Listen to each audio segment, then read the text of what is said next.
Again, thank you for joining us, and we're grateful as always. Make sure that you interact with us across social media, and you can do that through TV3 Ghana. We have a couple of you already there.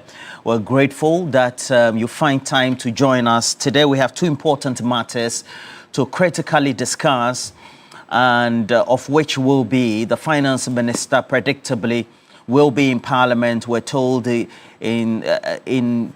in Parliament tomorrow. That'll be from 2 p.m. to again give accounts so far and more so lay out what the government expenditure will be for the fiscal period 2026. And that also will be his second one since he got appointed. The first one was in March. He's done some pre-event activations by going to some markets, having some interactions as well. The media also have had interactions independently of various stakeholders within the retail market and asking them of their interaction. And then also a view so far about how the economy is, what the indicators of the main markets is. And so we will be doing a lot of introspection on that subject matter.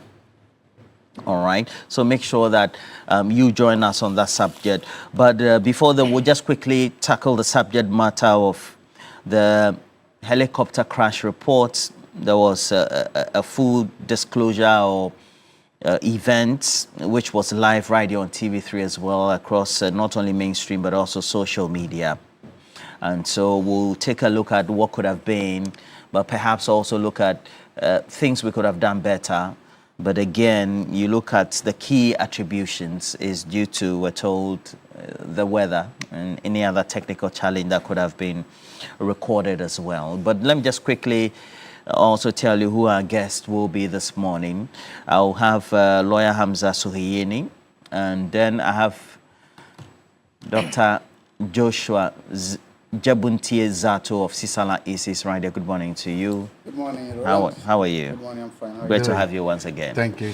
And then the Director for Communications, United Party, he's here. Solomon also, good morning to you. Good morning, Roland, and good morning to you, my brother Zato, and your cherished viewers. Thank you for joining us once Thank you, again. man. But again, this is what was outlined at that press interaction during the outdooring of that report.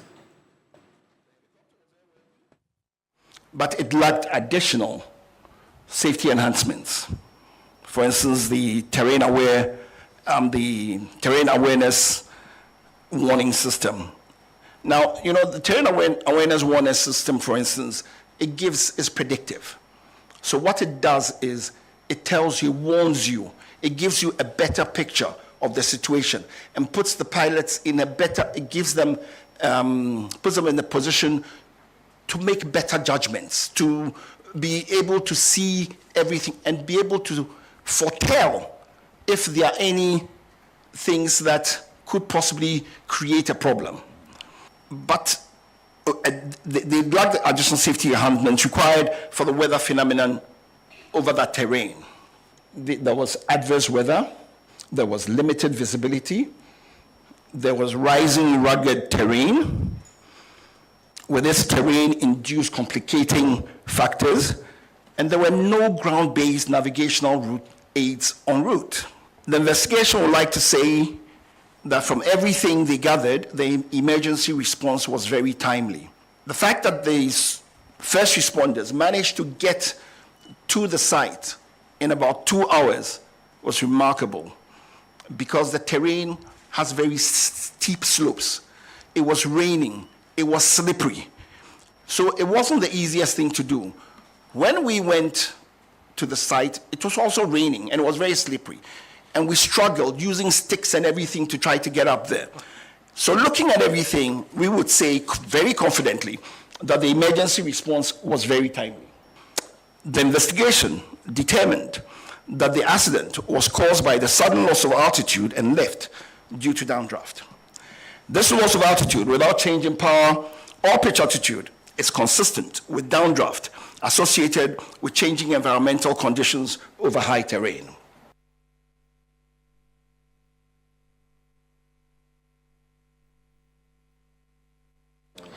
Well, as it is, again, we have to tell you that the full report is online, and so you can get access to it. And well, we'll take you through some little detail snipers based on what has been teased out so far.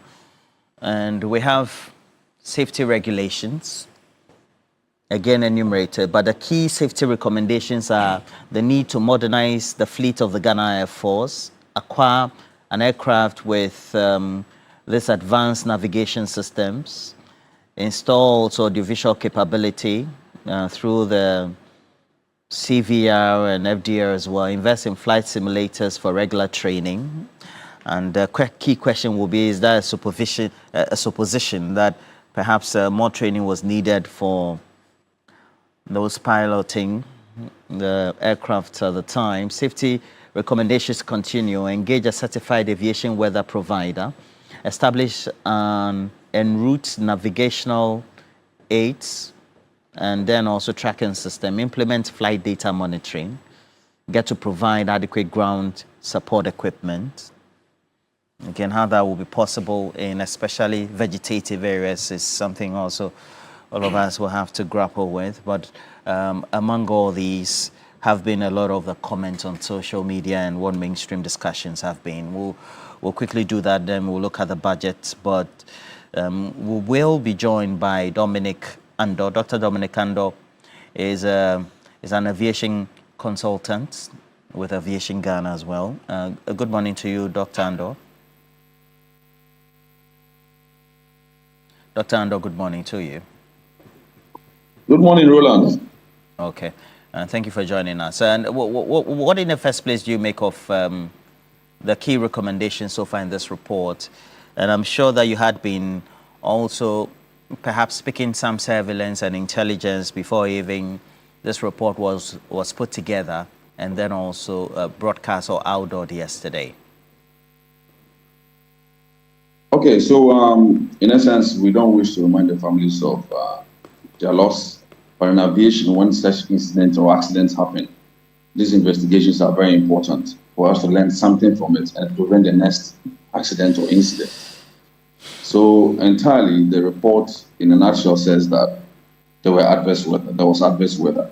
The weather was the major obstacle. If you look at slide 17 of the presentation that was done, it said the flight path when they were going, they kept fluctuating, they kept going up and down to avoid clouds. So obviously it was that. And then also when you get to the area where the thing happened, about updraft and downdraft, we'll discuss that, I'm sure, during the course of the thing. So there were major obstacles. The weather presented major obstacles to the crew. However, they didn't have the required modern tools to overcome that obstacle. Essentially, that's what the report says. The recommendations that were made in the report, are some of them suggestive that perhaps we are technically deficit, whether it's for the data when we have flights airborne, or perhaps also the need for technical support on ground for flights that are airborne as well? Did you get that from that report? Okay, so let me separate the two. This has to do with the military, not civil aviation. Okay. The navigational aids they spoke about, the civil aviation side, which is managed by Ghana Civil Aviation Authority. We have all that in place when it comes to Accra, Kumasi, Tamale, Wa, Takrady. All those navigational aids help airlines to fly to those destinations safely. In Accra, for instance, when you are coming from Palace Shopping Mall, coming through the East Legon Underbridge, and you look straight ahead towards where the Underbridge Event Center is, you see a big round thing helping airlines to land safe. Even on autopilots, it can help you land safe. All those navigational aids is what they are talking about.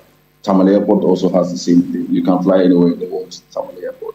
When it's Hajj time, Lion Air flies from Philippines and it comes to Tamale Airport and take people to Saudi for Hajj. The navigational aids are there. But this one is the military one they are talking about. This flight was controlled by the military, their own air traffic controllers, was helping in that regard. So it's not the civilian one that we have. We are not deficit when it comes to the civilian one. This is the military one we are talking about. And according to the report, the military does a lot of flights to some of these areas. So it's prudent for us to have navigational aids on ground so that even what is on board, when it fails, you can rely on the navigational aids on ground to direct you to your destinations. That's what the report is saying, that we need to implement those on ground.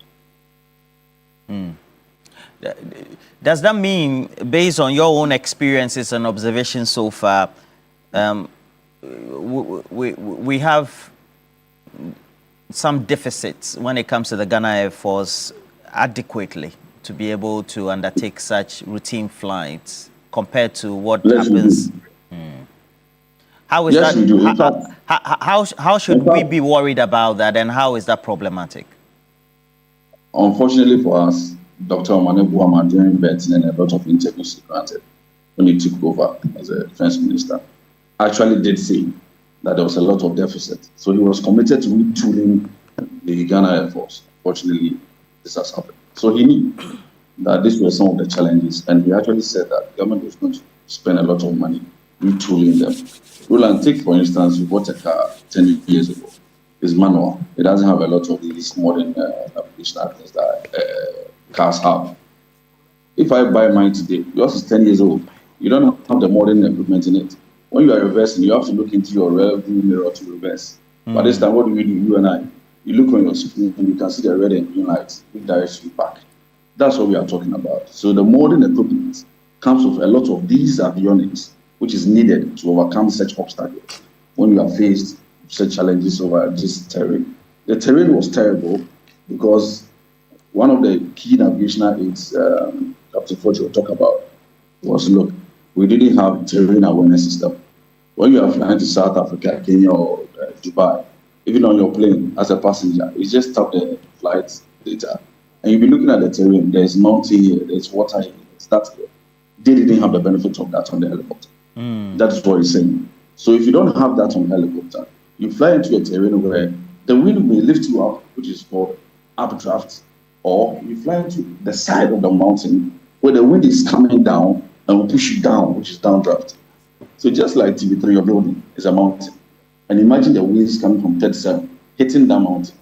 When it hits the mountain, the wind must rise to overcome that mountain. If you fly into that wind, there will be updraft. But if you fly on the other side, for instance, National Theatre, and your place is a mountain, and the wind is coming from that side, and it's coming down, it hits from 37 side, rises updraft, and it's coming down your side, the left side, towards the Netherlands embassy. And you fly into that terrain, it will drag you down, because there's an obstacle the wind must overcome. And these updrafts and downdrafts occur really very much around where there's heavy rain, thunderstorm, and mountainous areas. So it wasn't surprising that he said there was a downdraft that suddenly raised the thing down. Sometimes there are micro bursts of air.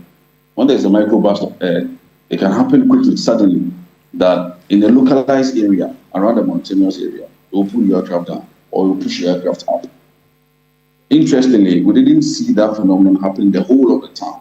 But the localized area, around the mountainous area where the accident happened, we saw that happen, and then downdraft happen. It may not happen in the whole town. For instance, it will happen just around the Flagstaff House, but it will not happen in 37. It will happen around the Flagstaff House because there's a mountain there, and there's heavy rains and forest there, causing that thing around the Flagstaff House. But it will not happen in 37 or airport. All right, very practically explained, I have to say. But thank you very much for this explanation. And again, advocating that retooling the Ghana Air Force as well as any other facility that tends to do this aerial navigation is very important. And that's Dr. Dominic Ando. He is with Aviation Ghana, an aviation consultant, and then practically trying to simulate or take us through such scenarios. And this is where we are currently. It looks like all of us have been in this, but again speaks to the subject matter of perhaps depoliticizing and emphasizing on why equipping key institutions of states, especially the Ghana Armed Forces, the Ghana Air Force, is very important, is that not it? Absolutely, and good morning to you and my colleagues in the studio and our cherished viewers as well. And I must apologize for stepping in late today. I was dealing with another emergency situation, unfortunately, but thankfully I have that under control. But Roland, for many who were expecting the outcome of these investigations, I think that there are those who expected much more than this. There were many of us who was hoping that the outcome of the investigations will re-emphasize our prejudice that we gained as a result of the sensational and emotional commentary that characterized the aftermath of the accidents. So to that class of people, this outcome is not exciting. It has been massaged. It has been influenced so that to keep the realities away from the Ghanaian people. Because that is how they will continue to reinforce their prejudices as far as the unfortunate incident is concerned. And to those who are actually interested in finding out the possible causes in tandem with both domestic regulations and that of our international standards, this can be deemed as satisfactory. And I belong to that school of thought. Because we are dealing with a country that sometimes we are carried away by the drama, sensationalism, and the kind of misinformation we ourselves churn out. And so when investigations are carried out and it fails to be situated in that context or feed that narrative, there's the tendency for us to conclude that it is massaged and, and therefore inaccurate. But I have had the opportunity of reading excerpts from the report. I also followed the presentation of the committee yesterday when they were engaging the media on the contents of the report. And I can say with all certainty that I am pretty much satisfied with the outcome of the investigation, to the extent, like I indicated, that they ensured that domestic regulations were followed. If you look at the introduction, they made references to the Ghana Air Force Staff Instructions Manual and made references to also the, I think, International Civil Aviation Organization's Convention 13, that more or less stipulates the manner in which such investigations should be carried out. And so these boxes were ticked domestically and internationally. Now, when it comes to, I think there are three thematic areas of the report. The first deals with the airworthiness or otherwise of the aircraft. The second plan dealt with the qualifications of the pilot and his co-pilot and the crew on board. Then the third one specifically dealing with the issue of navigational features, the weather conditions of the day, alongside the navigational features of the flight. And let us interrogate these three pillars. First of all, the claims or the findings that indeed the flight was airworthy is something that will be difficult to contest. However, what I find a bit troubling, and there's a need for us to dig further, has to do with even the open acceptance by the committee that indeed that particular aircraft lacked certain navigational features.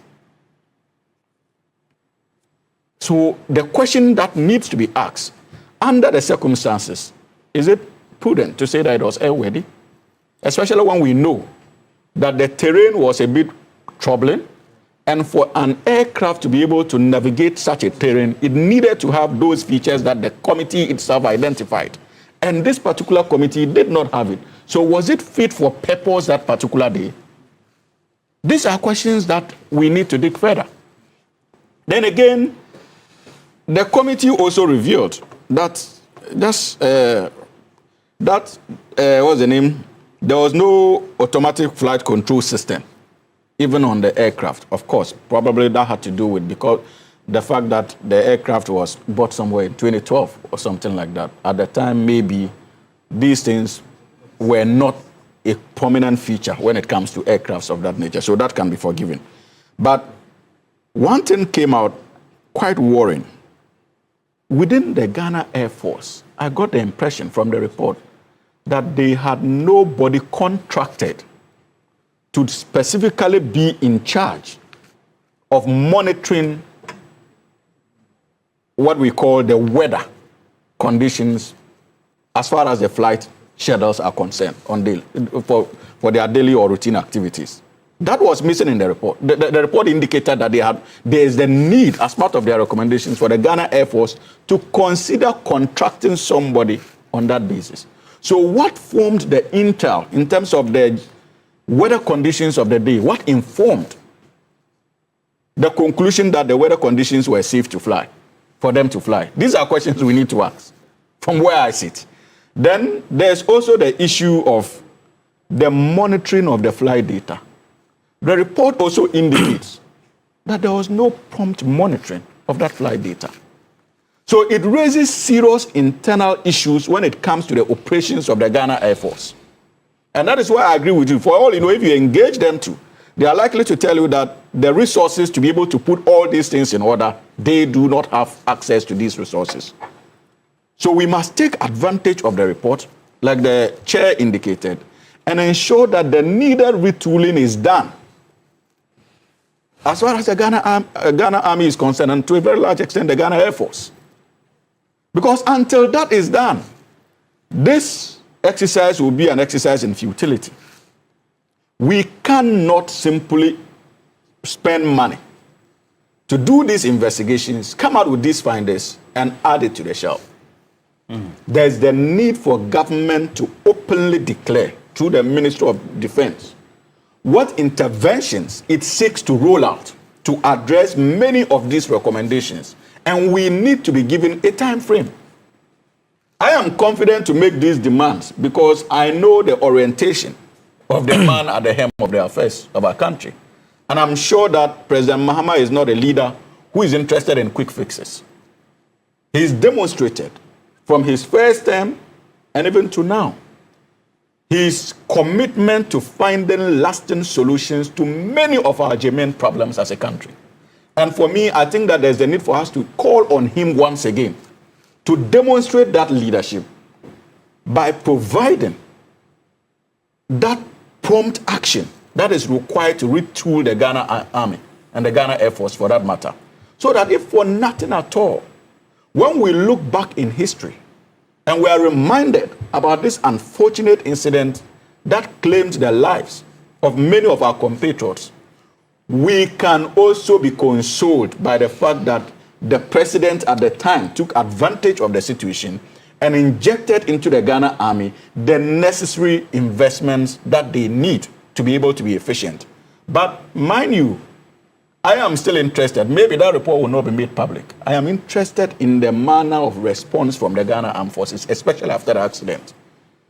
So this dealt with the airworthiness of the what do we call it? The aircraft and the weather conditions at the day. But I think that even within the Ghana Army, they need to do an internal investigation, an assessment of how they responded and whether indeed as an institution their response is something they can be excited or they are so happy about. And if something can be done in the future, possibly to avoid many of the lapses that some of us saw and had concerns about, it is in their own interest. Because for me, it still beats my imagination that there are zones in this country that our Ghana Army is unable to have access to timely. Okay. We're back to the conversation about retooling. And you know, sometimes when it comes to retooling the Ghana Army, then we get into the tangent of politicization, etc. How should we dispassionately depoliticize this? Thank that you. the defense budget is meant for a good purpose, etc. Thank you very much. And I want to say good morning to our listeners and our colleagues here. I think I want to thank the government for releasing the report that they said they were going to release. A little bit late, but I'm glad that they released the report finally. And I'm sure for some people, it may give them some amount of closure. But so for people, it will just rehearse the pain that they witnessed that fateful August this day. To the families, once again, express my deepest condolences to you. May God, may Allah give them lasting peace in heaven. To the gallant soldiers who flew this aircraft and came, you died in the service of your country. You gave your country your all. You swore to do that. And may the good Lord, may Allah keep your souls. May He console your families. To the government and to the policymakers who were there They still were going there in the service of their country, all of them. I pray that God Allah will continue to keep them and help them recover from this. But I think that there are certain things that are in this report. I'm glad that the report did not point fingers as some people were expecting. Let's say did not scapegoat anyone. In fact, I'm glad that the report did not scapegoat the soldiers because so you alluded to something which is true. Everybody had a perception about what happened. And I think everybody was waiting to see a report confirm or that what they were saying. So say, aha, we told you so. The report tried to stay as objective and as analytical as possible.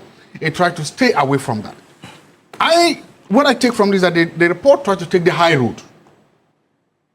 It tried to take the high road to say that, look, we as a country cannot afford to be in this situation.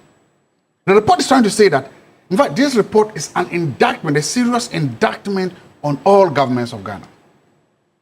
The first time I heard of something called a flying coffin, I was in my village of Tumu. I've never known where Accra was. That was supposed to be the aircraft Jerry John Rawlings was supposed to fly. And you know, sometimes there you can get a newspaper that is about 2 weeks old in those days. And you read, and there was this issues about a flying coffin. And our president was supposed to fly that flying coffin. It took J. Kufuor to come and try and replace that flying coffin. We saw the debate around that flying coffin. Today, I'm saying this because it's important. We are in a similar situation. The presidential flying coffin, aircraft is sitting somewhere. It's a flying coffin. And as a country, we are engaged in the same debate.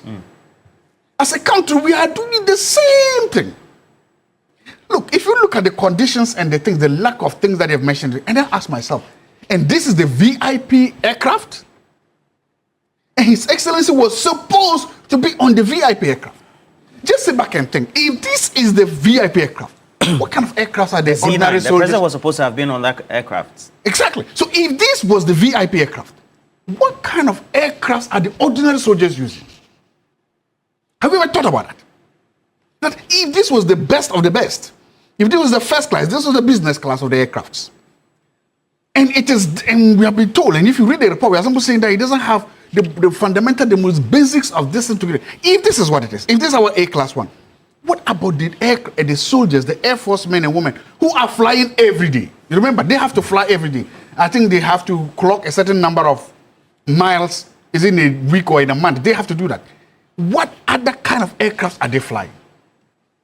And as a country, shouldn't we be ashamed about that? As a country, shouldn't we say that no? Because it seems we don't care, especially if it is a professional army soldiers who perish. It's like, I'm just saying, look, if we didn't have policy makers, if we did not have senior government officials on this aircraft, I don't think we would have been here. Oh, there's a military aircraft, and so just died. Okay, that's it. And that is how we've come to accept the fate of these soldiers. That's how we've come to accept the fate of these armed forces. I was told that the current budget that they have, it's less than 4% that is just for aircraft. So everything is about emoluments and payment and stuff like that. Why are we treating them like this? I don't want to go to the debates that have preceded this in Parliament. Because when you go there, you will, I don't know whether you will cry for this country. You cry for my dear country. In America and in other countries, they have established something called the military-industrial complex. They've become very powerful. And we've seen nations spending on their defense. My point is, look, especially when we are getting to, what happens in an emergency? What happens if our gallant men, and we've seen that when they go a peacekeeping mission, they excel. That is because sometimes when they go there, they get better equipment to work when they excel there. Why aren't we doing this? So look, we can do a number of things, and we can also ask some serious questions. Poor weather. We're told there's poor weather. So if the weather was that poor, why were they allowed to fly? Who made the call? Who made that final call? That the weather is not good, but still fly. Who made that call? Maybe they got there and then the weather became... No, they said the weather was living. And if the aircraft you're having, and around that time, the Ghana Metro was saying that the weather around that whole time wasn't good. So if you have an aircraft that doesn't have these complicities, who made the final call for us to fly? I'm not saying we should scapegoat the person. Then the question becomes the maintenance. I was told that the aircraft was due for maintenance in May. It wasn't. We asked for extension. I hear it's true. Some of us, your oil is due for change. You don't have any money in your pocket. You let it run for some time until you are paid. Well, you can do that if it's your car. So it's true. So that's how we live. But this is an aircraft. And again, this is the VVIP aircraft that's supposed to carry the president of the country. Why would you allow his aircraft, the maintenance day, to expire? Why? No, but you won't do that Air Force One, no, or Marine One, no. No, that was not the content of the report. Did not say that it expired. It has expired. It has gone beyond that. It didn't go beyond that. No. What happened was that it was due for servicing, which they carried out, and they were given an additional 90-day grace period. To which, within which time the Air Force yes, will be used. but I'm saying He was saying that maintenance. he was. I think what he's trying to say is that the first period for the maintenance had been extended. Yes. Of course, it's been extended with aviation Exactly. authorization, etc. But we shouldn't even get there. But he's saying that once we reach there, we should do the maintenance. What should do the maintenance? Because see, again, I'm saying it's supposed to be the safest of all aircrafts, because that aircraft is used for diplomacy. That aircraft is used for statecraft. That aircraft must supposed to announce the presence of big people, the head of state. I mean, the commander in chief. And it's like Air Force One. Nobody will wait for Air Force One to be expiring before you go. So my point is, and then the second thing. So this thing about the thing, and I brought it up because it looks like it's a problem with our maintenance culture as a country. It's not only them. It's this. If you look at all public sector, it's like when we are dealing with government property, public property, we take this more laissez-faire attitude towards maintenance. And so sometimes before you realize, the things get worse. And that is the problem I'm talking about. At the end of the day, we should see a bold move by governments. And I think that if governments are bold enough, and say, look, we need to do this, and the governments are able to communicate better. Because somebody will say, we don't have food and you are buying aircraft. We don't have food and you are buying a luxury aircraft to carry the state. Yes, a president can travel outside the country. By the time he comes back, the amount of money if the president brings back can do a road, can do a hospital. A president can go back. By the time the president is coming back, the investment, the resources can do a lot. We should be able to explain to Ghanaians that we live in a global village. We live in a system where you cannot just sit only in your country and expect everything to come. It's a competitive environment. And you cannot then have a president who is handicapped. Look, if you are flying commercial can only lead you that much. You have to be in this meeting at this time. The commercial aircraft is not it's not waiting for you. So you are either late or not. And then what happens is that you go there and you look like you're not ready. Look, we are running a modern country. We should run a modern presidency. A modern presidency requires modern tools and equipment to help the office of the president perform his functions and duties. We cannot appoint the president and then handicap the president in the way he moves, the way he conducts business. As a country, we can do better than that. But we're here because we politic with it, and we are unaccountable when it comes to expenditure. Roland, we are here because we are highly corrupt. We are a country that people goes into public service. Majority of them go and steal from us and deprive the citizens of what they are supposed to use, you and I, our tax revenues for. The long and short of this report is that the Ghana Army or the Defense Ministry has been denied the needed budgetary allocation to invest in capital expenditure. That's it. Because if your recommendation is that the fleet of the Ghana Air Force must be modernized, it means the flight itself was not airworthy. It's absolutely, that is in simple language. No amount of adjectives can qualify. Well, you're not a technical person, so. But if it was worthy, why would you come and tell me that as part of your recommendation, we must modernize? That is the word they used. They are only being diplomatic. Because other countries, helicopters have flown through very terrible weather conditions, but they have landed safely. This small change of weather, 8 people gone. Small change of weather because of a terrible helicopter used by the country. And that is why anytime I come here, and I remember this morning I passed through Rich and I saw the big hole $97 million Akufo-Addo sank could have been used to buy a modern helicopter with all the enhanced safety features that they told us. Helicopters, not Helicopters. My brother has even qualified it.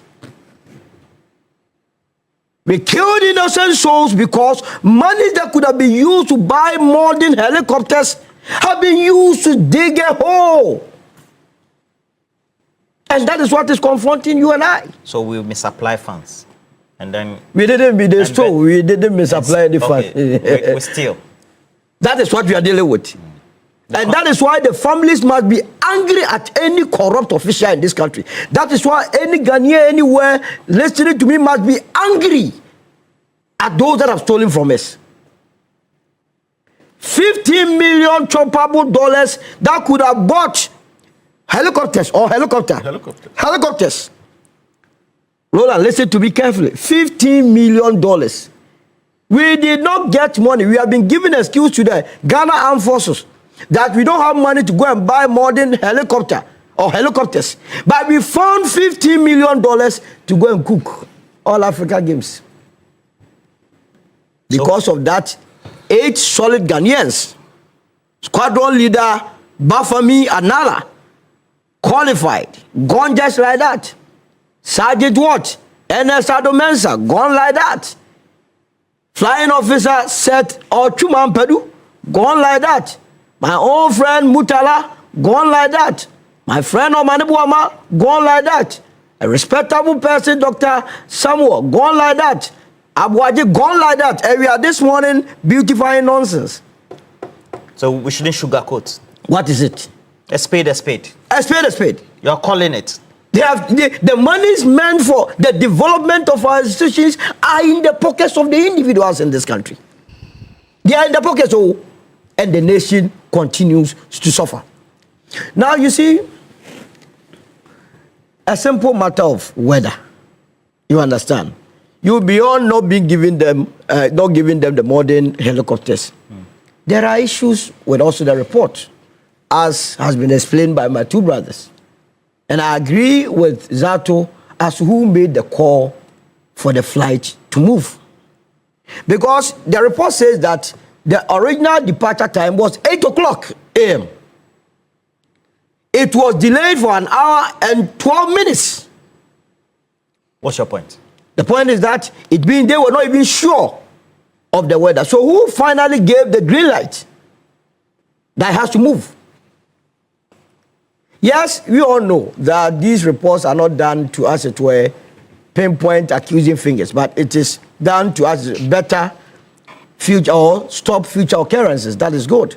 Yeah, let me say that the report has been released within record time, which is also good. It's 3 months, been 3 months. It's good for the country because I had a lot of Ghanaians living in the diaspora who started bastardizing the country that, oh, you see, once again, nobody's working on it here and there. And if it was in the U.S., and I pointed to them that in the U.S., in the Kobe Bryant situation, how long did it take for the report to come out?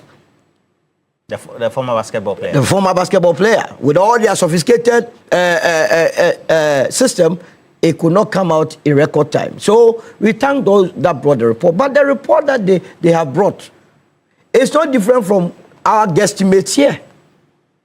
Immediately, the incident happened. You remember, even at the point, he had to have an issue with the military command. Absolutely. It was, and I think I even you had understand? a banter with him that Yes. went viral. You see, when we say people are experts, becoming an expert is continuous observation of a situation. That makes one an expert. You understand? Before expertise came, there were common sense available to the people of this country. Those that were at the scene realized that the weather condition was terrible. So it could have been one of these. But this report goes to negate the assumption that was made by my own friend Akpalu that this incident took place because the gods were very angry. Remember what he said? That the gods of the land were angry at this government for not increasing cocoa prices. I did not see it in this direction. But an empirical statement. You cannot see it in an empirical report. we cannot end or conclude this discussion by going into why the people died in the first place. they were going to do what? Launch a community responsible anti-Galamsey efforts. The fight on Galamsey must be won. And I also want to use this opportunity to remind this administration and the president that one of the wishes of Dr. Mutala was to deal comprehensively with the land looting at the Center for Scientific and Industrial Research. Land looting, land grabbing, land sales. The CSR land salon. Look, they have not stopped it. I understand. My investigations are pointing that the very thing Mutala stood against, that he will not allow properties belonging to the CSR to be sold like biscuits, as we have here, not these ones. The people, because he is gone, they have come back to the drawing board. They want to sell. Mr. Acting Minister of Lands and Natural, Environment, Science and Technology, any attempt to give a go-ahead to these people to sell these lands will be met with the force of the country. CSR, your mission is to Center for Scientific and Industrial Research. What research are you doing? Is your research engaged in selling state lands, or you have to research to give us industrial solutions? The current director, please, do not go on the tangent of trying to push for the sale of these properties together with the council chair. It is very important because we see what is happening there. That you are happy. That businessman who wanted to bribe Mutala $500,000, by which reason Mutala refused. You are saying what? Thank you very much. And so, please. So you are giving the warning. The president must even call for forensic audit at the CSR. Okay. It's very important. Which ones? The one along the... They are selling, look, go to cantonments. They have earmarked about 9 properties. They want to sell to this businessman. Why do they do that? Right. This one is an agenda, but I can assure you that this government will not sit on the fence and allow properties belonging to the state. Now you are joining the call. To be dissipated. And I can assure you that not under. But you don't have position in government. You are assuring me based on what? It doesn't matter. No, but you don't have position in government. So what assurance are you? Matter, but I'm privileged to sit within certain corridors, and I can assure you that no, you have gotten under His Excellency President. I've not gotten a what position. You say we'll go on social under media? His Excellency President Mahama. What you say we'll go on social media? One day, if it happens, we'll take you on. Because they want to sell. Be able to warn to be forewarned is to forearmed. Maybe not you, but they want to sell. Can I make a quick okay? We want to discuss the budget. Yes, we'll do. But my brother, first of all, I think that I agree with you when it comes to your views on the outcome of the report. It's been nuanced, and that must be commended. But Roland, one issue also came out strongly, and I think that there's the need for us to ask further questions, and that has to do with the qualifications of the pilots. Yes. We are told that somewhere 2024, the co-pilot was recategorized to D. D. It is the pilot who was recategorized somewhere in May. Yes. To C. Yeah. The critical question we should be concerned about is not just the recategorization. That tells you experience. We also need to be interested in the flying time of these pilots, especially after the recategorization. Because my information within the Ghana Army indicates that the fact that you have earned a certain status does not mean that you will get commensurate flying time. So it is not just enough to be recategorized as from D to C, but within that period of recategorization, what kind of exposure did they have to air flights? How was their flying history? How many times did they get the opportunity to fly? These are critical questions that we need to ask. And if these questions are asked, the Ghana Army would be in a position to provide timely responses based on which a policy can be fashioned out to ensure that those who are mandated to fly actually are those with requisite flying time experience. Right. These are critical questions we need to. Right. And you see about Roland, like he indicated, look, there's the need for us to invest in our fleet. We didn't even need this report to tell us so. And the level of havoc that we have subjected this country to in terms of the way we have handled our economy, not just in the last 8 years, but even since independence, is something we must begin to take a look at as a country. Yeah. As for the MPP's history, in the last 8 years, we've all agreed, I think that is by consensus, that it is one of our lowest when it comes to economic management and mismanagement in our nation's history. Not just under the 1992 Constitution, but even predating that. So that should not be an issue, and that should not even be a standard for us to begin to have discussions around economic sustainability and how to, what do you call it, spend responsibly as a people. But I agree with you. The petty politics, Doc, that categorized or that characterized the crash is something we must never experience again. We are dealing with lives. And their families listen to us even this morning as we speak. And so we must know when to stop our usual politics and when to engage in constructive national rehabilitation exercise, especially when it comes to institutions of this nature, like the Ghana Army. And my plea to the Ghana Army is that, look, the time has come for them to get an advocate. An advocate who would put not just the NDC government on its toes, any other future government, so that the investments that they need in Ghana Army will not be lost on that government. I can understand the way they operate in secrecy, but the Ghana Army. But the time has come for them, if there's a need for them to contract the services of the lobbies, who would begin to engage governments in terms of the things they need, because they don't want to make it public, because of the security implications of such demands, they need to do so. So that many of these investments that are needed for them to be able to carry out their duties are done effectively. But like I indicated, I am still interested in its own internal report as to how they responded to the situation and the professionalism or lack of it that was displayed on the day. These are matters I am still interested in. And even if they are not going to make such a report public, it is in the interest of the Ghana Army for them to carry out that investigation in terms of how professional their response was and begin to make certain changes as far as their internal operations are concerned. All right. You wanted to add, add a word or two? I don't want us to scapegoat the Ghana Armed Forces. I don't want us to scapegoat. You have emphasized that we consistently. Shouldn't, because you see, look, there's a part where you came. And again, I don't want us to scapegoat one administration over another. If we do that, we'll lose this important moment. There's something that the Americans, they do after 9/11. It's called rally around the flag movement. Almost every American came out to say, look, no matter our politics, no matter everything, it's time for us to go ahead and put this country first. Let's do that.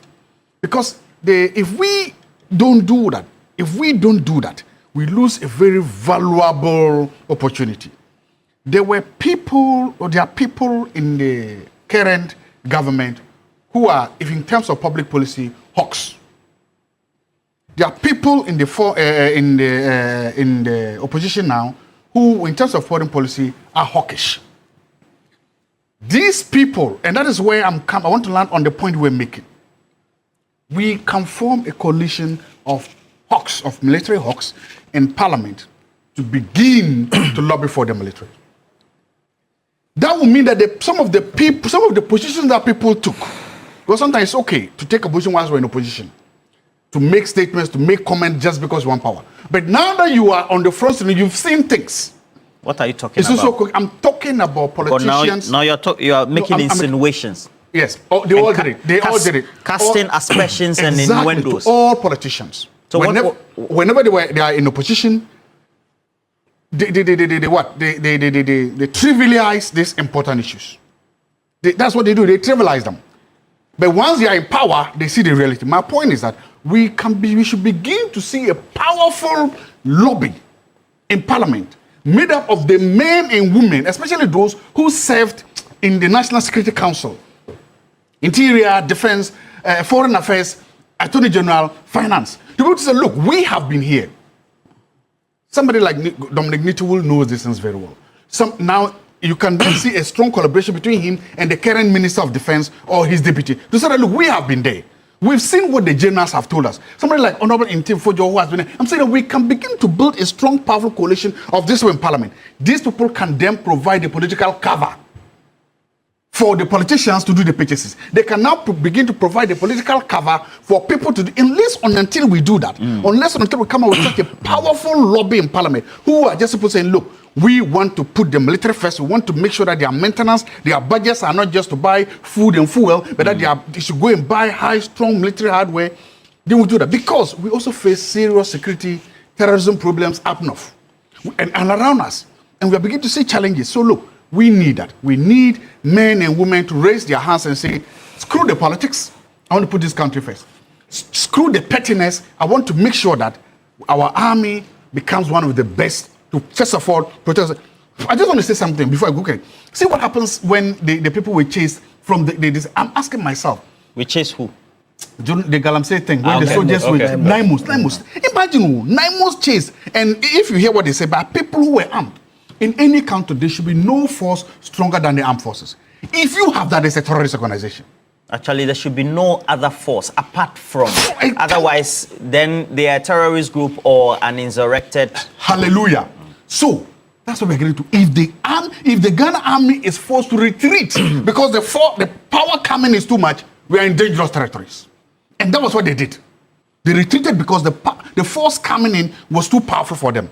We shouldn't wait until that happens. I'm not too sure that was a situation. We're told, I think that last week he said that they didn't want to have a confrontation. Yes. No, but that's what it means. So the decision was taken by Colonel Boa. They should have been told. Not to have a confrontation. It's not because it was a decision made because the group would overpower the 9 months men. That's not what I'm saying is that the group should have seen them and said the moment but you see the you are Ghana saying forces, that nonetheless the situation exactly. It's not a press statement from the Ghana. They should have run away. Yes, we are on the swoop. They've Absolutely. done until it's true. We've always seen that. In fact, so far I see the 9 months is being very, very cautious. I must applaud.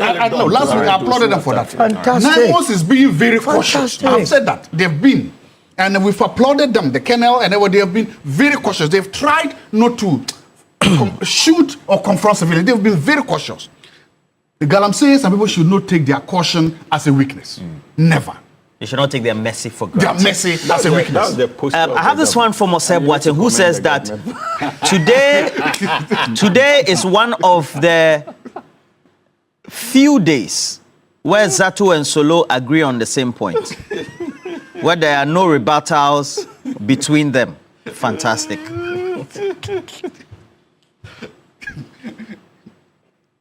They know each other well. They are from the same stock. It's you. Today is Hamza referring to me. And then set a year since it says the Z-9 helicopter is not for VVIP flights. Rather, it's a surveillance aircraft bought by the Ghana Gas to monitor the country's oil installations in the Gulf of Guinea. And there were 4 in number. You will recall, they also been part them with the Ghana Gas address a news conference to ask President Mahama to produce the 4 helicopters because they were purchased by the company, but does not know the whereabouts of the aircraft. And so let Dr. Zato know the flying coffin. Okay, so he says, let Dr. Zato know the flying coffin was Fokker 28 bought by Champong. Rawlings administration bought the Gulfstream to replace it. And this generated heated accusations by the MPP, and Kufuor came to power and never used it, and later exchanged it with helicopters from China. All right.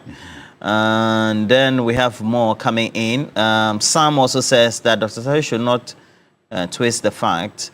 The aircraft was due for routine maintenance in May, but the Ghana forces wrote to seek extension, which was granted. And Captain Ford just said that the extension is also a routine one in aviation. In lieu of that, the Ghana Air Force duly carried out the mandatory check 10-0 hours or so, as the report said. And that the US, they have AMRO, the Aircraft Maintenance Repair and Overhaul hangars, which we don't, all right? And then lawyer Kakri Samuel also says that it was not J. Kufuor who replaced the flying coffin. That is the Fokker 20H purchased by General Champong. Okay. That President Rawlings bought a replacement, but Kufuor refused to use it. All right. So that has been emphasized. Now let's talk on the budget as quickly as possible. And everything fine with us now? When we're talking about the budget, let me start with you as quickly as possible. The expectations and the rationalization of expenditure, the economy on sound footing, and so what should be the expectation? I think that they say that when dry bones are mentioned in a proverb, old women become uncomfortable. But Roland, one cannot talk about the state of the Ghanaian economy and the expectations for us to have without quickly reminding the good people of this country the kind of economy we inherited, especially after the swearing in of His Excellency President John Dramani Mahama on the 7th of January 2025. Roland, we inherited, in the words of President Mahama, not only a recklessly run economy, but a criminally run one in the last 8 years. Indeed, we came into office at a time public debt was hovering around 742 billion Ghana cedis. We also had to deal with the situation of servicing institutional debts that were recklessly and corruptly driven in the last 8 years. The likes of about 70 billion Ghana cedis debt on the books of ECG. We all are familiar with the stories surrounding ECG and the kind of looting that ECG was subjected to in the last 8 years. There's also what we call another about 43 billion or 45 billion on the books of Cocoa Board as debt. Many institutions were reeling under debt. As if that was not enough, inflation was hovering around 22.9%. Our interest rates, the rate at which businesses could borrow, was somewhere 29.5% when we took over power. The lending rate, the policy rate. Yes. So the situation was there. And this was the time that the government of Ghana also decided to roll out the domestic debt exchange program with far-reaching consequences for the already troubled Ghanaian populace. That was the situation. Abdul Cesare says that it was very timely and But needed. that has always been the story of the NPP. Anytime they are met with economic challenges, they do one of three things. Either, first of all, they declare a HIPIC, or they print new currency, or they do a domestic debt exchange program. And that is what they have branded over the years as competent handling of the economy. The NDC has never been caught in such a web, no matter how difficult our economic conditions are. And so we find novel ways of getting out of the problem. So this was the kind of economic situation we inherited, and that should not be lost on anybody. Indeed, thankfully, His Excellency President Mahama, ably supported by his Finance Minister, Dr. Atuforsen, indicated that there was the need for us to prudently begin to manage our economy if we are indeed committed to resuscitating the debt or comatose economy that was handed over to us. And so the first approach was fiscal discipline. Government decided to cut expenditure where we needed to by reducing the number of ministers in the system, and it came with accompanying cost savings. As if that was not enough, government also decided that it was not going to borrow like we saw in the past 8 years, where in some cases, the government of the day even borrowed and organized kinky parties to celebrate a success in borrowing. This government decided to move away from such costly economic, encounters, and decided to focus on the things that truly matter. Like my brother indicated, the government refrained or resisted the temptation to spend on needless interventions like the Cathedral project, where in excess of $90 million was used to sink a deep hole. Prudence on the part of the government. Then we knew that many of these economic measures would also have consequences on the Ghanaian people because we were trying to recover a struggling economy. That is why the minister responsible for finance, Dr. Atuforsen, also decided to roll out policies intended to cushion the average Ghanaian. So, first of all, there was a need for us to have control over our inflation. So from the 22.9%, this government has been able to effectively manage inflation down to 8.0 approximately as we speak today in less than 1 year, and that is significant in less than 1 year.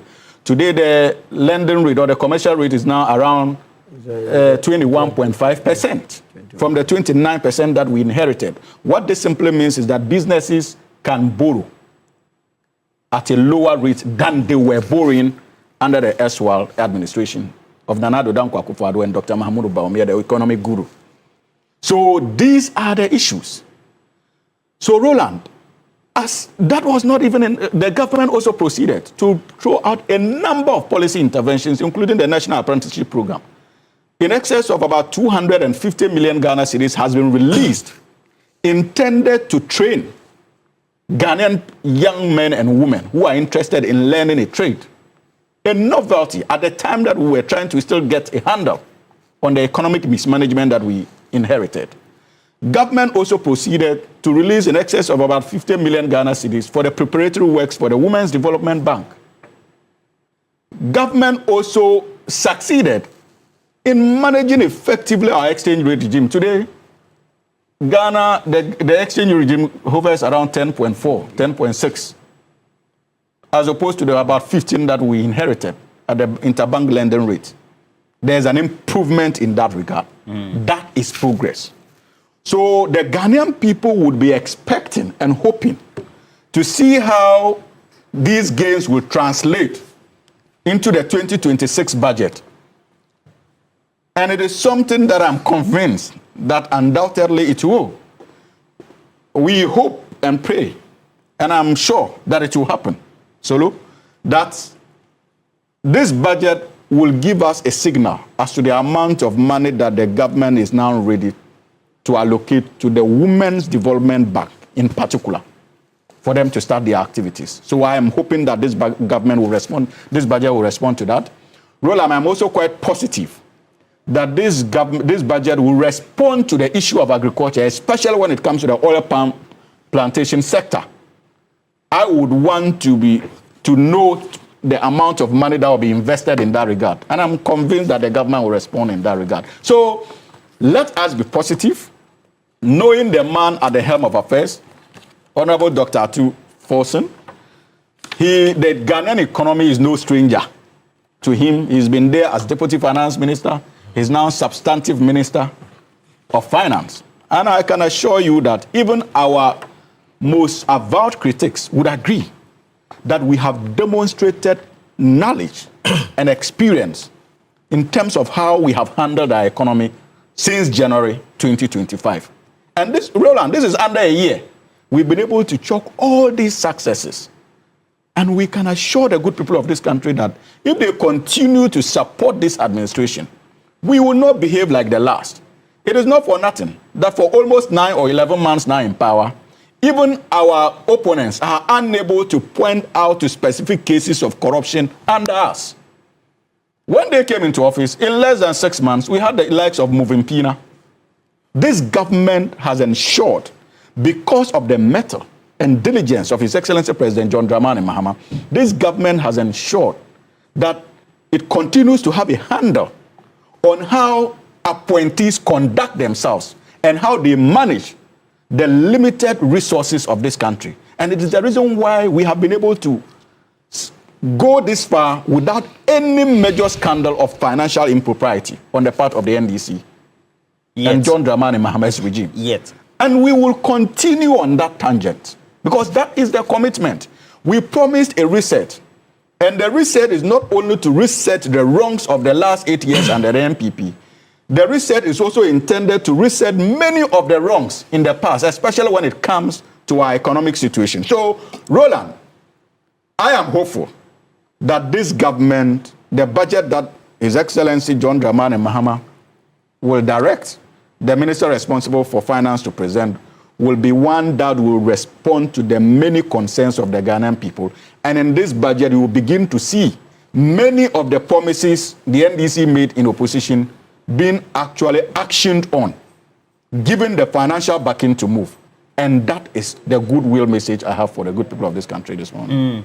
And Dr. Zato, you find out, I know he keeps taking a dig at the MPP, etc. and all that, but if you look at the justifications and the actions by way of the non-prudence in expenditures, we have some of the Bretton Woods institution, especially the IMF reviews have indicated that underpinned us going to have DDP and the external creditors having restructured loans, etc. It means that prudence has been established.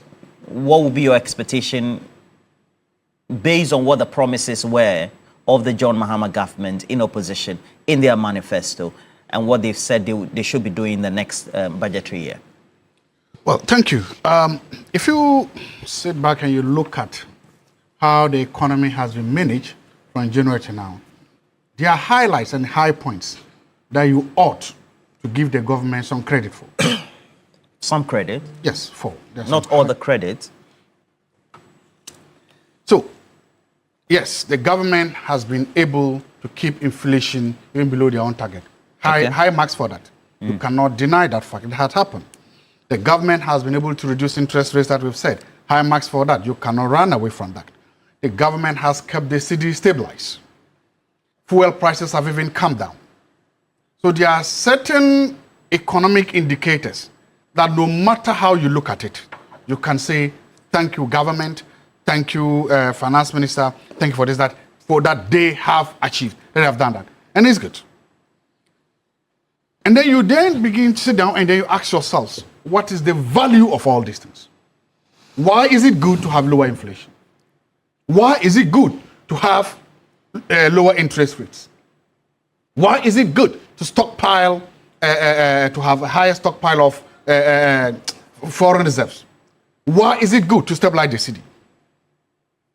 I believe that the reason why the value for this is why things are good is because they will lead to an expansion of the economy. That the economy will grow and produce good paying sustainable jobs for the jobless. That when you have these conditions happening, they must necessarily reflect in the growth and expansion of an economy, and that growth must be seen in more jobs, good paying jobs. And in reverse, or as a tandem, then you then begin to have higher revenues coming from taxes to the government. You need to see both. But despite all these good things that we've seen, it seems what we're having a jobless growth in this country. Jobless growth? Jobless growth. How so? How so? Good. Where are the associated jobs with these things? Where are they? If you ask today anybody in government, even whether opposition or in government, the biggest challenge they face or that they see is coming from what? Unemployment. Nurses being unemployed. Teachers being unemployed. People sitting in home for thousands of Ghanaians sitting on home not being employed. The economy is not expanding fast enough to employ them. So what we have is a jobless growth. Secondly, there is also another dilemma, and sometimes we need to nuance this. Inflation is down, yes, that's true. But the price of what we eat is not down. Fuel prices are down. But the cost of feeding the family is not down. But Dr. Zato, in economics, if you're talking about inflation, it's the rate, the percentage rate at which prices appreciate or depreciate. I'm making a point. My argument is that the value of all these good economic indicators. So let's take for example, we do this simulation in March. At least let me develop my point. A bag of maize is 10 Ghana cedis. If it keeps increasing by May, June, you get to 11 Ghana cedis. Then July, you get to 12 Ghana cedis. That rate is high. Good. Okay. But if it's reducing, then it means that inflation is reducing. And so the cost at which any consumer will buy would not affect the purchasing power. Okay. So why would you want? So why would you say that? No. Let's use. No, I'm not saying it is negative. Let's use that same analogy. So if that bag of maize, you use maize, right? If the price is then inflation, the rate at which it increases, why is that good? If it is not increasing, why is that good? My argument is that it is good that it's not rising. If either it stops or it's coming down, it's good because then it can increase people's purchasing power. then it means that people can then afford to buy more. If people can then buy more, it means that their purchasing power is reducing. So let's say, or they could save that additional money to buy do other things. else. Good. I agree with that. So that I agree. Now, but are we seeing that? Yes. Are we seeing that Aren't the price? we seeing that? No. Yes, we are. By inference, aren't we? Yes, we are. No. That is why No. Please, it is time. Please continue. No. Lawyer, you've had your time. Let him. Okay, you continue. To alleviate the burden on government. No, continue. On the ordinary people. No, lawyer, continue. You know the school no fees stress. E-levy has been taken. Lawyer Sohiyeni, Allow him to talk. We have an increment on school feeding. Dr. Zato, continue. In all those measures intended to touch the poor. Something your people didn't do. Please, it's okay. Please continue. I made that interjection just to the create question that we have to ask clarity. ourselves, what has happened to the price of kinky? What has happened to the price of bread over this time? What has happened to the, I expected that the prices, if the cost of food stuff is coming down, then I expected the prices of these goods to be more affordable and to reduce. If inflation was this high last year and the price of kinky was 5 cedi, today, if all these indicators, I'm taking all of them, because my central argument, which I'm missing, is that if all this, what is the value of all these good indicators? The value of all these indicators should reflect in the so-called pocket of the ordinary Ghanaian. And the ordinary Ghanaian buys kinky. The ordinary Ghanaian buys bread. The price of kinky has not reduced as a result of this good kinky. These things. The price of these things have not reduced because of these things. And that, for me, I'm saying that is just a number of jobs being created. I don't remember the last time the Statistical Service released the price of jobs. How many jobs are we creating? We need to do more. Now, there are some dilemmas I've also found that I want us to address. One is the dilemma of food prices. Yesterday in Tamale, people were demonstrating. And it's a funny thing. On the one hand, the prices demonstrating against food prices. You mean their produce were not being bought, or? So there are two things. The prices of these produce have actually fallen. They've said that, which is a good thing. But they are saying that they cannot sell, they don't have market. The quantity of rice that cannot be sold is too much. The quantity of maize that cannot be sold too much. If you go to Tumu, if you go to Wallamjang, if you go to all these places, but there's good reason for that. Why? The factors that influence the production made them produce those produce at high cost. And so now that we have substitutes in the market that are cheaper, whether they were imported or not, coming in real time, means that consumers are going for the lower prices. So my expectation is this, that the finance minister, there was supposed to be a release of about 100 million Ghana cedis to help this. Because see, the danger is that, the farmers may not be able to have enough capital to invest next year. That is the danger. The current is good that the price have come down, but if they cannot sell, if their warehouses are stocked and full now, how do they sell? Some of these farmers go to loan money. They go to borrow money to invest. If they don't have, so that's what I'm thinking, that the money that the government is supposed to have allocated for this is too small. That they should increase it. The same thing is happening. So if we are able to make sure that, one, that we give these farmers or these producers of these producers a shot in the hand, increase the amount of money we've said. They get price for maize is supposed to be 450. I don't know when it's supposed to kick in. And that's all right. So, yes, in all, if you look at the indicators that are supposed to be, they look positive, they look good. Take what's the name? Dollar stability. It's a purposive policy by government to say that we will use some of the windfall from gold to keep the prices good. That's a good idea as a policy, because, and you can understand, those empower social democrats. Social democrats do not necessarily, as a philosophy and ideology, believe in the so-called invisible hand of the market. They believe that government should be able to intervene. I have no problem with that. The question that immediately arises was sustainability. Gold prices are very high right now, so we can afford, we have the luxury to be able to do that. What happens when commodity price begins to come down? So I want to see a formula or a proposal from the financier saying that, yes, this time we'll be lucky to have higher gold prices to support this policy, which is good. Okay. What happens? So I need so in other words, I want to see that other alternatives to to how to do this. They've also just the big push. You know, please let me.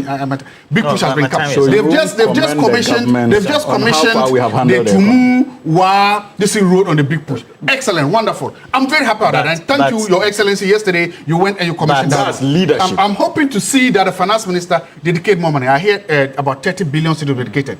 I hope that money doesn't just exist on books, but that the money will really be made available so that these contractors can finish this big project. So do I get it that you wish that the CD was at 17 Ghana, 16 Ghana and not supported? Did I say because you said free market, capitalist, I've just told social you that. democrat. No, Roland, no, don't do that. Okay, I've retracted that. It's okay.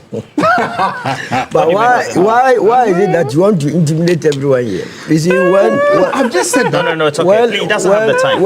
I can understand the difficulty. When you associate with a very terrible regime, what do you mean? it makes it very difficult for him to come out of himself and deliver as expected. Because outside, his deliveries are different from inside.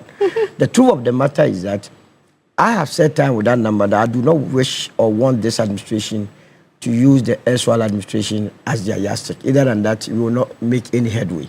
Because the point is that as of 2024 December, inflation was around 22.9. They were targeting about 11.9 today by close of year 2025, but it is already 8. So why would I come here and say the finance minister and by extension the entire government has not done well? In the same way, if he had done, the figures were otherwise, I would have come here to say it. So if they are doing something positive, I have to just commend them and encourage them to do more. Because at the end of the day, it's no competition. We are in the country to build a country. If they came and the reserve position of the country was not up to 3 months, they targeted 3 months of our reserve position, and today we are doing about 4.5 months. Why would I say they have not done well? But I would rather encourage them to do more.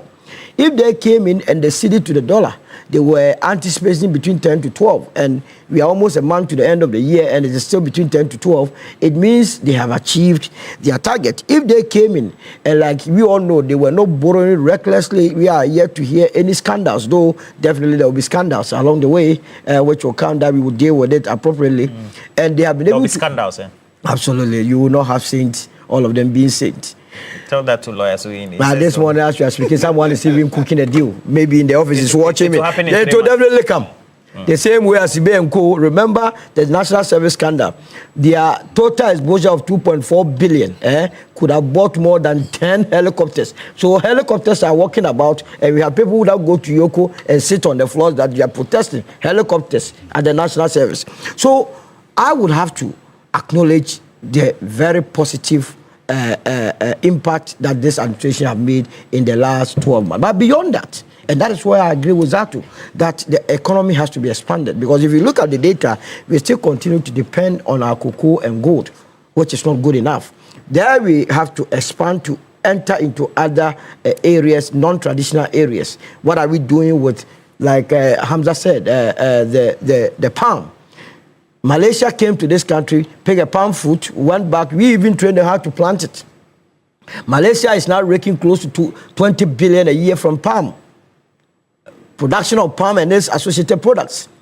Whereas cocoa that we rely on diligently barely gives us more than $2 billion. We have fertile lands in this country. And I remember the finance minister made mention of that they were going to invest heavily in that. I want to see it in this budget. We must go into the area of garments. Government is giving a lot of countries more money. If you go to Vietnam, that is what is sustaining the economy. We have what it takes. If you go to the Tamale and its environs, people who are planting or growing cotton. It is time for us to revisit the idea of expanding our garment and textile industry so that it will propel production of cotton up north for GTP and other places to also take off. Vegetable oils. You go to the market, they just give it funny names. Okay, oil, what. Our you have eaten some before? Groundnut oil, coconut oil, so healthy. So we need to find ways by adding value. Adding value. And making them tasty enough. Absolutely. And this comes to the issue of the policy rate here and there. The banks in this country must begin to be serious. Going to the aid of local businesses. Why? You go to a bank and you go with a beautiful idea, they tell you that you have to, unless you are importing from another country. What is this? When are you going to grow local businesses? Local businesses must be supported to be able to uplift. We must be deliberate. Deliberate about it. Every country around the world is deliberate about it. And it's a national security policy. That is why when you go to the composition of the national security, the finance ministry is there. Because if your people are not doing well, if unemployment is so rife, look, I looked at the number of people who have bought military forms. I tell you, they cannot even handle raffle, but they want to be in the military. I wish all of them good luck today. They those going for the. I've seen them at Elwa. Yeah. No, a lot of them, all over the country. The age bracket to just get them out. All the best. So you understand? Pray for them. No, if you're not, some of them, they go into the police and the ministry because originally they don't want to be there. They go and they start taking bribe by heart. But the truth of the matter is that we could find alternative source of employment by expanding the economy, and we can only through the private sector. And that is the engine of growth. We must not lose sight of that fact. Encourage them, give them a reasonable interest rate. We are competing with the rest of the world. You cannot have Togo having a policy rate of 5%, Cote d'Ivoire having a policy rate of 5%, Burkina having a policy rate of 5%, and we will continue to do 21%. That must be reduced, though it was substantially high. We need to still target having a single digit and also encouraging or making a policy to that effect that when banks make profit, they will commit at least 50% of their profit in giving facilities to local banks at a very cheap rate without this business of collateral. Someone who is about starting a business, where is the person going to find landed property for you? So if the person does not have a landed property, it means the person cannot be in business. And these are the areas I want to see. So the government has done well in their affairs in terms of stabilizing the economy. But going forward, I want to see them push for the expansion of the local government. I also want to see the upcoming budget tackle the issue of Galamsey by way of investing more in the lands and natural resources to be extended to the Naimos. Because it's a key issue. I'm very happy. I just read the statement that you made allusion to. The Naimos thing. I'm so happy that they have rounded up all those. And they must teach them a better lesson. If indeed all those that attempted to take the life of Kenebua has been rounded up, oh, thank be to God. All right. Just give me your 2 cents. Yes. Just for a minute. You know, there's, I know Kojo Ponkrumah talked about it. I mean, would you have the CD shored up the way the Bank of Ghana at the monetary level is doing it, or just leave it free fall? You see, because, for example, I know the Bank of Ghana by November last year had to the CD at 16.3 Roland, you see, and so on the market means it will be 17. Don't let anybody use grammar. Kojo Ponkrumah, them they speak grammar.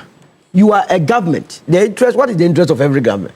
Is to protect the citizens, to make sure that the standard of living of the citizens are improved. If you are a government and you have $1 that you can push into the system for the city to stabilize, for prices to stabilize, per their logic, they are saying that the government should have allowed the city to skyrocket so that we suffer, and that is free market enterprise. Why from this logic? Don't entertain that. When you do that, you would be spoiling the minds of the young ones learning economics. They are only speaking grammar. They don't understand what they are saying. Government business is always to intervene and make sure that the citizens are doing well. That is why we are a social democratic party. Just like you as a parent, you are a father. You are in the house. Your daughter or son is hungry, and you say because your policy is that they have to fight among themselves to eat, you are not going to intervene. You will not intervene for your daughter or son to die before you go and organize the funeral. Exactly. So that one is grammar. It's not economics. There is no book anywhere that talk about these things. Exactly. What he said was what I said. You didn't allow me to say that. Solomon Owusu is Director of Communications, UP. Intervening in the market. I said that. And there's nothing wrong with Exactly. How can there be any wrong with a government intervening? The government must intervene. I said One yes. of the challenges the U.S. has in China has to do with the issue of the control remedy. Exactly. And it is Please, we're not starting another discussion. No, but how can any human being sit there and say that the government must not intervene? Our role is to come in where we feel that This one into our head. I saw a lecture. One doctor, what he said that the city is only stabilized because there's intervention. I did not dispute. What is this? Ryan Leonard says that Your position. unemployment is a big problem, and the private sector must create sustainable jobs. They must be empowered. The government must stop using our revenue for too much public sector employment and freebies. Absolutely, I agree with him. I agree, So that's right. I agree. push the money into the public sector. That is an ideological difference from the opposition there. The And government should intervene. And then I have this from Mark. Mark says that, please, tell Dr. Zato that the price of diesel and petrol have reduced drastically. Agreed. I said that. And the rate of reduction also means that the inflation Not just at that end commendable. has reduced. I've agreed. And No, so the people word are should be saving money. commendable. But the price of king, a bowl of cake was 5 cedi last year. It's still 5 cedi. All right, so make sure you pep up your day with the Milky Way, with the rich, smooth taste of Peck milk shortcake. It is pure delight, all right? And they have various varieties for Peck. They have the butter cookies, that's the choco butter cookie as well. And then they have coconuts. Coconut. Today we will do this, they won't give us some to go and test. We are selling for them, they won't give us some to go and test. Now I agree with you. We must demonstrate. We will petition. So we have chocolate butter cookie, then we have the coconut flavored. They look very yummy. Peck as well. They will look Now nice. this one is coming from Philip Abuchi in Qatar. Says, please tell Dr. Zato that during the MPP administration, they sacked all NDC members from offices, but when President Mahama came, he maintained some MPP guy in a sensitive position. That's employment retention. Good one. Like the woman at airport. She's still there. All right, you are here. Give that job to... Well, we're taking a break. We'll be right back with the latest sports headlines. Stay with us.